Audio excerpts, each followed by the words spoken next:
I'm the secretary for Connecticut Animals, which is a 501c3 nonprofit animal rescue, and we're all volunteers.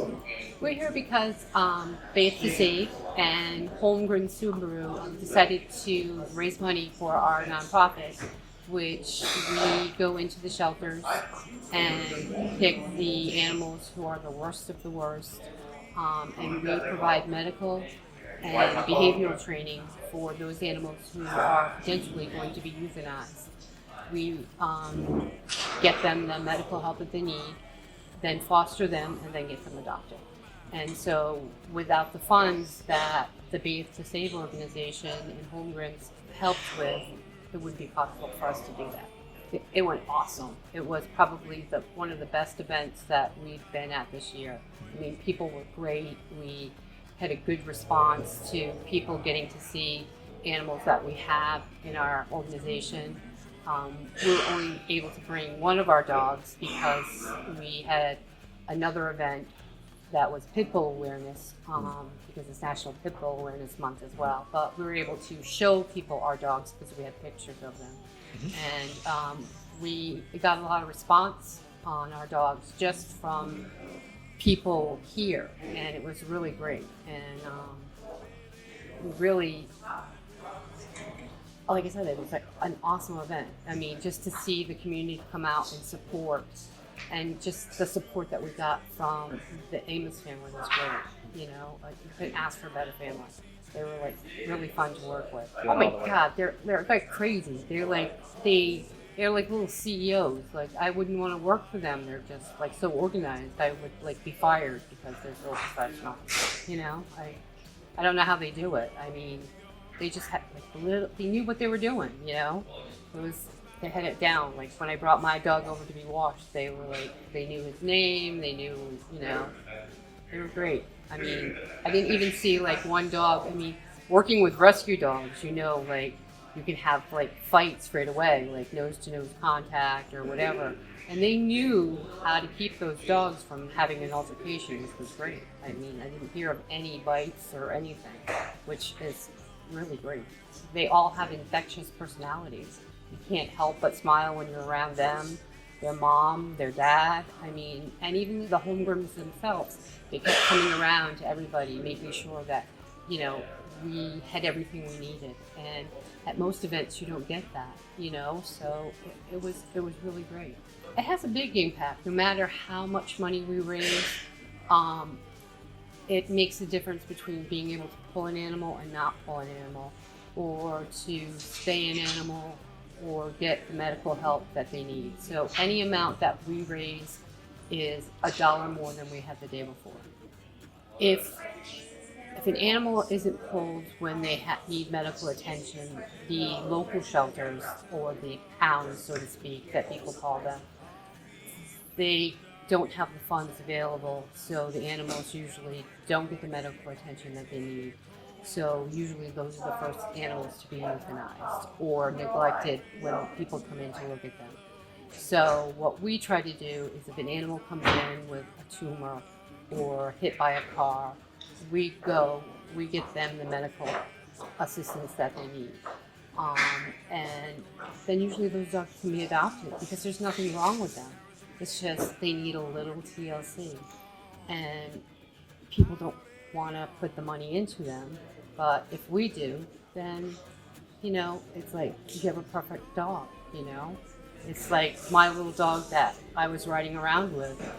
You know, people just kept overlooking him, and he's, you know, he just is like the perfect little dude, you know? Everybody kept going, what's that behind your back? A dog? You know, he just kept popping up, so. And he is one of our rescues, so, you know, we don't get the perfect dogs, but when they leave us, they're perfect. I mean, that's what I like to think anyway. You know, they come in a little less worn, but they leave happy and loving animals because we foster in our homes, and you know, they get the love that they need to give the love back. It was great because they got to see what the Amos family was about, what Holmgren Subaru does for the community, and what we do for the community and other vendors do for the community. I mean, a lot of these people gave us their time as well. And it's nice to see that people could see the support, and it was nice. It was really nice. They can have a lot of impact. Just $5 has a lot of impact on a dog. $5 buys, food. $5 will buy one dose of flea and tick medication. One person can have a lot of impact on saving a dog. People don't realize that you can go to your local shelter and adopt a pound dog that's already been spayed or neutered for $5. People don't realize that if a dog hasn't been spayed or neutered at the local ACOs or animal shelters, it's $50, but then they give you a voucher to get the dog spayed or neutered, so the dog basically is free.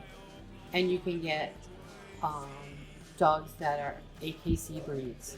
You can get every known breed out there. People don't realize that.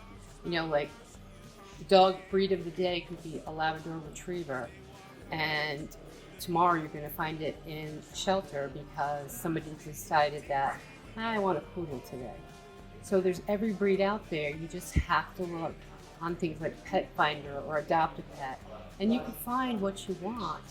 And literally, if it's at the local shelter, it's $5. And if it's in a rescue like ours, a dog is $200.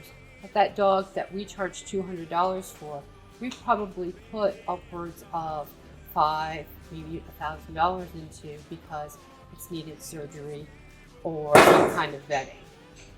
So I think it's kind of a win-win situation, So, or if we have puppies, we just adopt out a litter of 11 puppies, and they pay $300. But for that $300, they get all of their shots.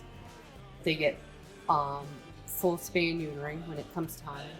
So, and an average spay for a female is $225. An average neuter for a male dog is $195. Shots are probably $200. You basically got a puppy for free. Right.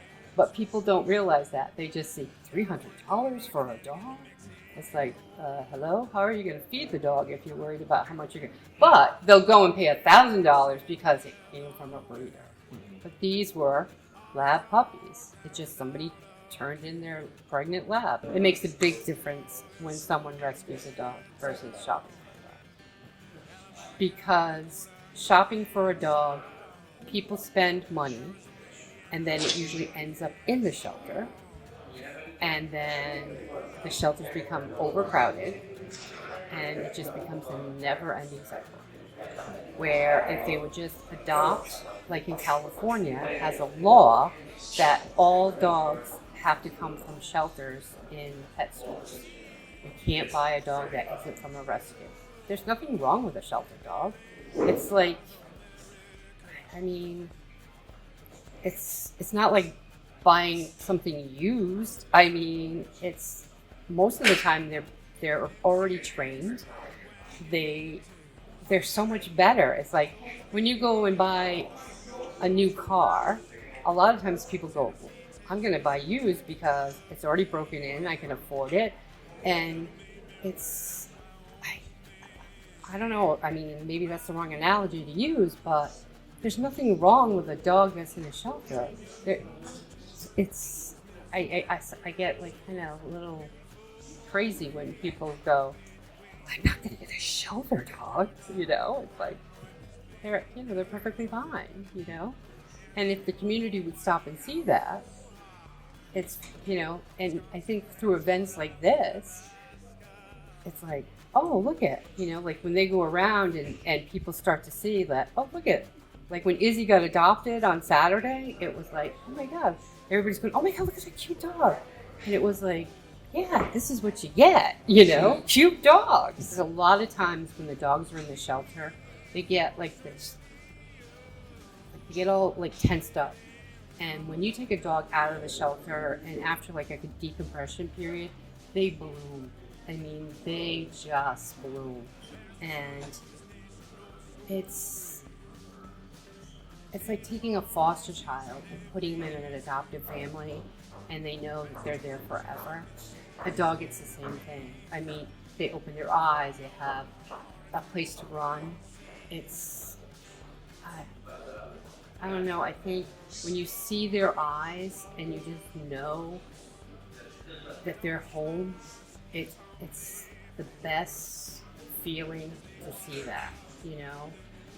It's when you bring a dog home, or like we do, we bring a dog home to their forever home. We bring them, and they just like kind of like, oh my God, look it, and they run around, and it's like, this is mine, you know, and it's like, it's so, I don't know, it's so nice, you know.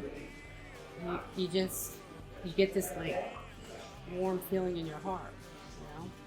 They're not, and I think maybe I kind of feel for them because being handicapped, I kind of identify with them. You know, like people treat them as they're a handicapped dog. They're like a throwaway, and it's like, no, they're not. You know, they're alive beings, and they deserve a chance. They give us unconditional love.